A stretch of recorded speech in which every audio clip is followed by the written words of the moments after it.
Okay, so I'm recording this lesson because, well, if you were in my fifth period, you know things just absolutely went horrible. So, hang on, come on. There we go. All right. So, perpendicular angle and angle bisectors. So, perpendicular bisectors and angle bisectors. And yes, I know that's spelled perpendicular. I don't care. It's supposed to be perpendicular. So, consider the following. Point P lies on the perpendicular bisector of segment AB. So, we have our perpendicular bisector and point P on that line. And I'm going to go ahead and label this point here C just because. And I know that's not a straight line. Give me a break. Connect P to both endpoints A and B. Okay, so there we go. And what can you conclude about the triangles formed? You can conclude that they are congruent. You can conclude that triangle ACP is congruent to triangle BCP because PC is congruent to itself, and therefore we have side angle side, because when you have two right angles in the middle, it's a perpendicular bisector is congruent. Or yeah, you can use angle side angle, or sorry, side angle side by side angle side. What then can you say about PA and PB? You can say that PA is congruent to PB. PA is congruent to PB by CPCTC. Corresponding parts of congruent triangles are congruent. Which means that we can go to the perpendicular bisector theorem. If a point lies on the perpendicular bisector of a segment, then it is equidistant to the end points.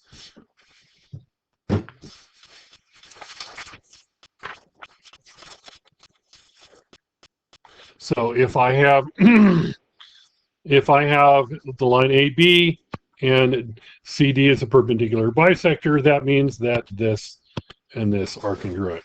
So if I have a perpendicular bisector, D is in the middle, CD is the perpendicular bisector, then those two sides are congruent. The angle bisector theorem follows from that.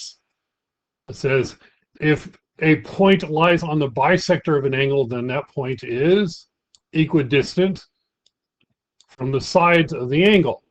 So here we have a setup. If QS bisects angle PQR, so this and that are congruent angles because it bisects it, then PQ, and sorry, if it is,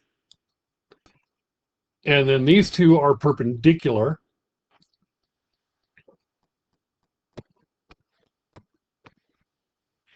okay, if it bisects it, then those two are, and those two are perpendicular, then PS is equal to RS, or it should actually say congruent to. So if this is an angle bisector, then those two sides are congruent to each other. Those two lengths are congruent to each other. And we can very easily prove this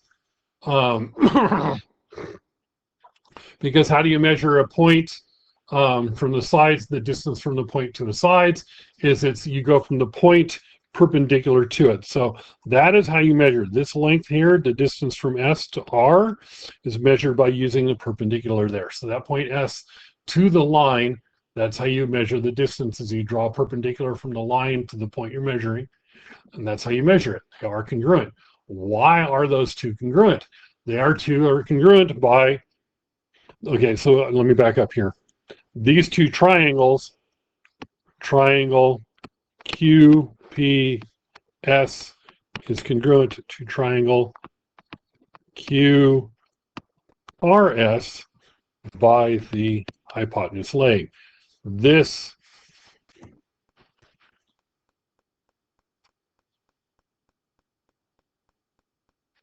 yeah. So we have two legs, the same distance. I think that's what it works. Okay.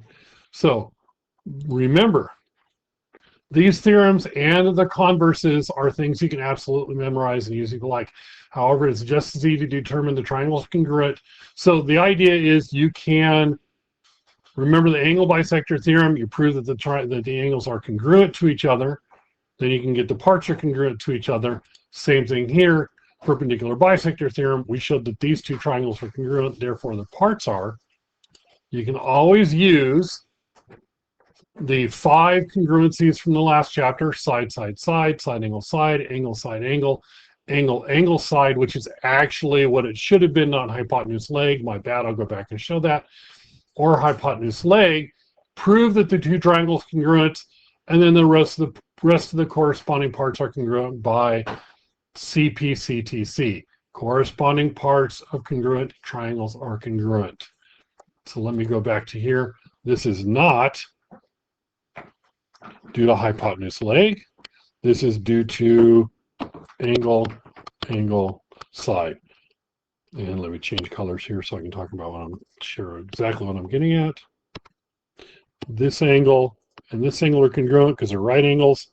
These angles are congruent because they are given as a congruent because they're angle bisectors, and then the side is the side that they share. That's why the two triangles are congruent. And if those two triangles are congruent, then these two parts are congruent by CPCTC. Okay, so we did that. Let's go on to this, and let's see, can we see the pairs of congruent triangles? If so, justify and solve for all of the missing variables. So we have a perpendicular bisector. KT is a perpendicular bisector. Find KE and IT. So if we have the fact that we have this line here, KT is perpendicular bisector of IE, that means that triangle, so by the perpendicular bisector theorem, this point is on the perpendicular bisector. That means that this side and this side are congruent, and we can do it by the perpendicular bisector theorem, or we could show that triangle KOI is congruent to triangle KOE, because we have this is congruent to this, the angle where they're centered, that's congruent to itself in the middle, so that would be congruent by side, angle, side, and that means that KI and KE are congruent. So KE would be 12, because if KI is 12, KE is 12. By the same token, we can say if we're looking for IT, we have the same situation going on with this triangle here and this triangle here. So ET is 20. That means IT is also 20.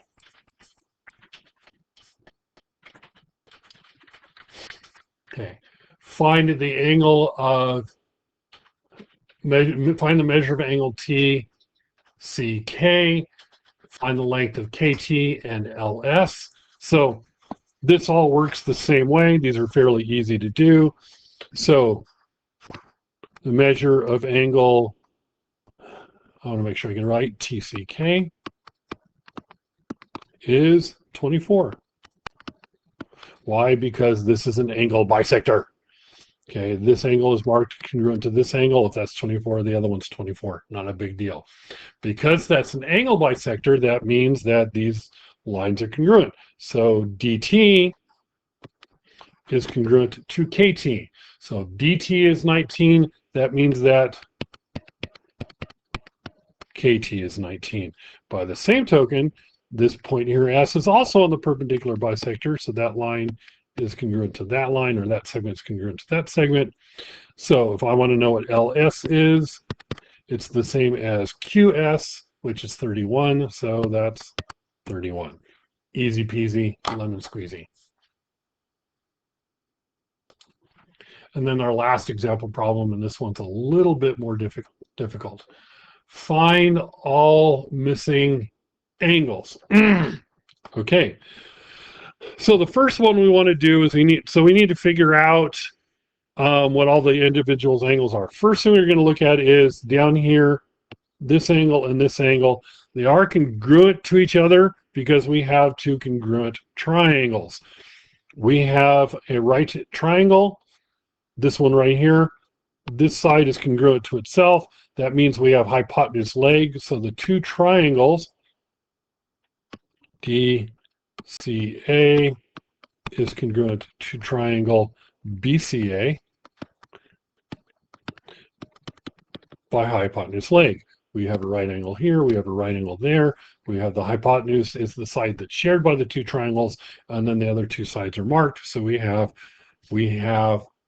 hypotenuse leg, or we could be using, we cannot be using angle side because that spells a bad word, and a bad word doesn't work. But that does mean that these two angles down here are congruent by congruent parts. So if I want to find those two angles inside, and let me change colors here, I want to find these two angles here. They are congruent by CPCTC. That means that 2x is equal to 3x minus 29. Easy enough to do. Subtract 3x from both sides. Negative x equals negative 29. So x equals 29. So that means this angle in here is 2 times that. 2 times 29 is 58. So that's a 58-degree angle, which means that that one there is also a 58-degree angle.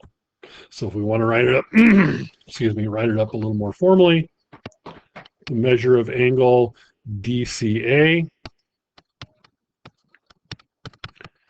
is 58 degrees. The measure of angle BCA